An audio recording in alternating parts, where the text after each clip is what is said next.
Biologi Hewan Teori kelas T1 akan membahas materi tentang perbedaan fungsi limfosit primer dan limfosit sekunder. Sebelumnya perkenalkan, saya Setia Udahudia dengan NIM akhir 026.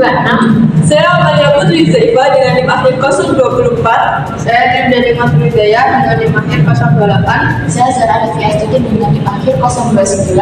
Saya Devi Purnama Maria dengan NIM akhir 027. Saya Kania Zara dengan NIM akhir 30. Selamat datang. Yang pertama adalah definisi dari sistem limfoid. Sistem limfoid merupakan sistem dari pembuluh darah belata yang terdiri dari organ limfoid, pembuluh darah limfatik, dan jaringan limfoid. Organ-organ ini merupakan bagian dari sistem kekebalan tubuh yang melengkapi sistem peredaran darah. Sistem limfoid ini dibedakan menjadi dua, yaitu berdasarkan peranannya dan berdasarkan lokasinya. Berdasarkan peranannya, sistem limfoid dibedakan menjadi dua, yaitu organ limfoid primer dan organ limfoid sekunder. Sedangkan berdasarkan lokasinya, organ limfoid dibedakan menjadi dua, yaitu internal dan eksternal. Untuk organ limfoid primer merupakan organ yang terjadi produksi dari sel imun. Organ ini biasanya dikenal sebagai organ limfoid sentral, yaitu meliputi timus dan sumsum tulang. Sedangkan organ limfoid sekunder merupakan organ yang berfungsi untuk mengaktifkan sel imun tersebut. Organ ini meliputi antara lain kelenjar getah bening, amandel, serta berbagai membran mukosa. Kemudian berdasarkan lokasinya, yaitu ada organ limfoid internal yang meliputi timus, limfa, sumsum tulang, dan beberapa kelenjar getah bening. Kemudian organ limfoid eksternal yaitu meliputi mold dan kelenjar getah bening yang terikat dengannya. Maturasi sel dalam sistem imun terjadi dalam dua tahapan utama, yaitu di sel limfoid primer dan sel limfoid sekunder. Berikut adalah penjelasan mengenai tahapan tersebut. Yang pertama, tahapan maturasi di sel limfoid primer. Sel limfoid primer meliputi sumsum tulang untuk sel B dan timus untuk sel T. Di sini, limfosit akan menjalani proses pematangan dan seleksi sebelum mereka dapat berfungsi dalam respons imun. Maturasi sel B di sumsum tulang. Sel B yang belum matang atau sel B prekursor diproduksi di sumsum tulang. Selanjutnya, sel B akan melalui proses pembentukan reseptor antibodi atau BCR yang unik melalui rekombinasi genetik. Sel B yang berhasil mengembangkan BCR yang berfungsi akan dipilih untuk bertahan hidup, sedangkan yang gagal akan mengalami kematian sel atau seleksi positif. Sel B yang reaktif terhadap antigen tubuh sendiri atau self-reaktif akan dihentikan atau dihilangkan melalui seleksi negatif untuk mencegah autoimun. Setelah proses ini, sel B yang matang akan meninggalkan sumsum tulang dan masuk ke peredaran darah dan jaringan limfoid sekunder. Selanjutnya adalah maturasi sel T di timus. Sel T prekursor diproduksi di sumsum tulang dan kemudian bermigrasi ke timus. Di timus, sel T menjalani pematangan di mana mereka mengembangkan reseptor sel T. Sel T akan menjalani seleksi positif untuk memastikan mereka dapat berinteraksi dengan kompleks MHC, Major Histocompatibility Complex, yang ada di sel tubuh. Seleksi negatif terjadi untuk menghilangkan sel T yang mengenali antigen tubuh sendiri, mencegah reaksi autoimun. Sel T yang lolos seleksi akan matang menjadi sel T CD4+ atau helper dan juga sel T CD8+ sitotoksik dan siap untuk beredar di peredaran darah. Baik, selanjutnya adalah tahapan maturasi di sel limfoid sekunder. Sel limfoid sekunder meliputi limpa, kelenjar getah bening, dan mukosa limfoid seperti tonsil. Di sini sel B dan T yang sudah matang akan mengalami diferensiasi lebih lanjut sebagai respons terhadap antigen yang mereka temui. Baik, yang pertama adalah maturasi sel B di limfoid sekunder. Setelah sel B yang matang memasuki limfoid sekunder, mereka akan bertemu dengan antigen yang dikenali oleh BCR mereka. Apabila sel B mengikat antigen, mereka akan diaktifkan dan mengalami proliferasi serta diferensiasi menjadi sel plasma yang menghasilkan antibodi atau sel B memori. Sel B yang berinteraksi dengan sel T helper atau CD4+ akan mengalami proses pematangan lebih lanjut termasuk peningkatan afinitas antibodi melalui proses affinity maturation dan perubahan kelas antibodi atau kelas switching. Selanjutnya yang kedua yaitu maturasi sel T di limfoid sekunder. Sel T yang sudah matang akan memasuki limfoid sekunder dan dapat berinteraksi dengan sel dendritik atau sel lain yang menyajikan antigen.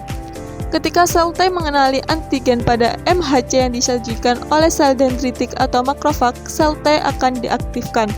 Setelah aktivasi, sel T dapat berkembang menjadi efektor sel T seperti sel T helper atau sel T sitotoksik yang dapat menjalankan fungsi imun spesifik, misalnya membantu sel B dalam memproduksi antibodi atau membunuh sel terinfeksi. Selain itu, sel T juga dapat berdiferensiasi menjadi sel T memori yang akan bertahan lama untuk memberikan perlindungan terhadap infeksi di masa depan. Berikut adalah penjelasan secara umum tahap-tahap maturasi sel limfosit T. Tahap pertama adalah proses berpindahnya sel puncak ke jaringan limfoid primer yang menghasilkan sel pro-T. Sel-sel pro-T banyak terdapat di bagian korteks serta belum memiliki penanda limfosit. Tahap kedua adalah sel pro-T berubah menjadi sel pre-T. Terjadi di bagian korteks juga dan mulai terdapat penanda awal dari sel-sel timosit. Maturasi kemudian berlanjut dengan berubahnya sel-sel pre-T menjadi sel positif ganda. Sel ini disebut positif ganda karena pada permukaan selnya terdapat penanda sel T dan juga CD4 dan CD8, tetapi belum terjadi diferensiasi apakah berupa sel T limfosit CD4+ atau CD8+. Hal terpenting dari positif ganda adalah terjadinya seleksi positif. Maturasi limfosit T terjadi melalui proses seleksi positif dan negatif di timus. Seleksi positif terjadi ketika timosit atau limfosit T ganda berinteraksi dengan molekul MHC di korteks timus, yang memungkinkan timosit tersebut untuk berkembang lebih lanjut. Jika tidak ada ikatan dengan MHC, timosit akan mati. Selanjutnya, timosit yang lolos seleksi positif bergerak ke medula timus untuk menjalani seleksi negatif, di mana sel dengan ikatan terlalu kuat terhadap MHC akan mengalami apoptosis. Sel-sel yang bertahan kemudian menjadi sel T positif tunggal yang hanya mengekspresikan CD4 atau CD8, siap untuk berfungsi sebagai sel T helper atau sitotoksik.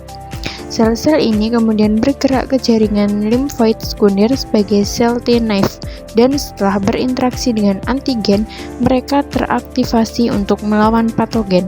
Proses maturasi ini penting untuk memastikan sel limfosit T dapat menyerang patogen dengan efektif.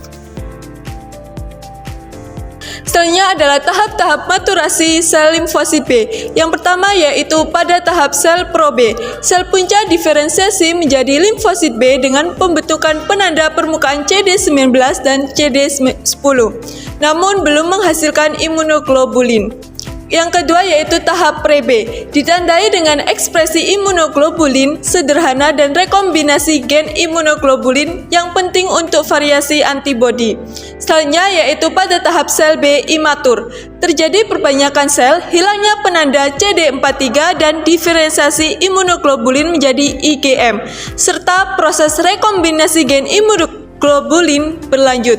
Seleksi negatif berlangsung pada tahap sel B imatur, di mana sel B imatur yang mengenali protein tubuh sebagai asing akan mengalami apoptosis. Sel B imatur yang lolos seleksi negatif akan menuju organ limfatik sekunder, di mana mereka akan diaktifkan menjadi sel plasma yang menghasilkan antibodi. Sel-sel limfosit B mengalami maturasi di sumsum tulang belakang. Selanjutnya adalah pengenalan jaringan limfoid terhadap antigen self maupun non-self. Terhadap pengenalan antigen self, dalam sistem kekebalan tubuh sendiri, tubuh memiliki mekanisme untuk mengenali antigen yang berasal dari tubuh kita sendiri dan tidak akan menyerang mereka. Sel-sel T akan mengalami proses seleksi yang sangat ketat dalam timus, di mana sel-sel yang merespon berlebihan terhadap adanya eliminasi apabila sel-sel T tersebut merespons antigen self secara berlebihan. Dan proses ini disebut dengan toleransi sentral.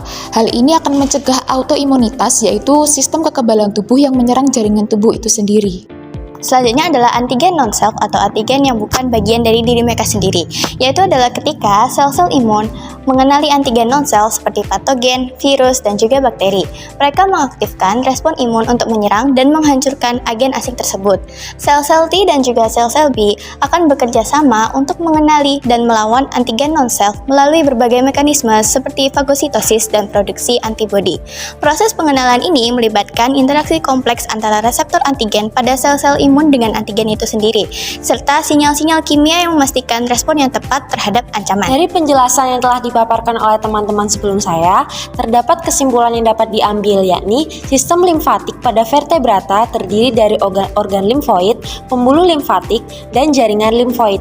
Adapun organ limfoid dibagi menjadi dua klasifikasi, yakni satu, berdasarkan peran untuk memicu respon, yakni ada limfoid primer dan limfoid sekunder, dan dua, berdasarkan lokasi limfoid, yakni ada limfoid internal dan eksternal. Lalu untuk tahap maturasi sel T memiliki 3 tahapan, yakni tahap pertama sel pro-T, kedua sel pre-T, dan ketiga maturasi sel pre-T menjadi sel positif ganda. Lalu untuk tahap maturasi sel limfosit B terdiri dari tahap sel pro-B, pre-B, sel B imatur, dan sel B matur. Sistem metabolisme limfosit dapat mengenali antigen dari tubuh mereka sendiri atau dinamakan antigen self, maupun bukan dari diri mereka sendiri atau dinamakan antigen non-self. Demikian penjelasan dari kami. Apabila ada salah kata atau kesalahan, kami mohon maaf. Sekian dari kami. Wassalamualaikum